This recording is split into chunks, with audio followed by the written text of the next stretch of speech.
ஆண்டவராகிய இயேசு கிறிஸ்து சீஷர்களோட கால்களை கழுவுகிறார். இந்த சம்பவத்தை வார்த்தைகளால் விவரிக்கவே முடியாது.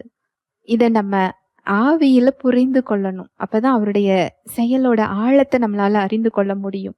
பரலோகத்துல ஆண்டவராகிய இயேசு கிறிஸ்துவுக்கு அவ்வளவு கனம், அவ்வளவு மகிமை.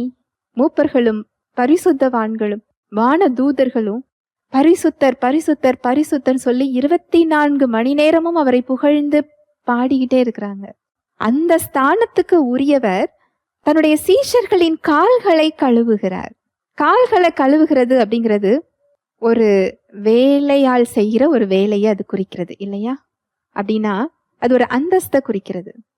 தன்னுடைய அந்தஸ்து, தன்னுடைய ஸ்தானத்தை விட்டு அவர் மற்றவர்களுடைய நலனை அதுல பார்க்கிறார்.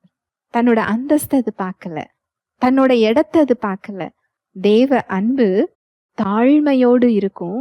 அந்த தாழ்மை தான் பிறரை நோக்கி பார்க்க வைக்கும். அது தான் யார், தன் அந்தஸ்து என்ன, எனக்கு என்ன, நான் ஏன் இதை செய்யணும் அப்படின்னு சொல்லி தேவ அன்பு பார்க்காது. நான் இந்த இடத்துல இருந்து எப்படி நான் இதுல இறங்கி போவேன் அது பார்க்காது. பிறரின் தேவையை அது பார்க்கும், பிறரின் நலனை அது பார்க்கும்.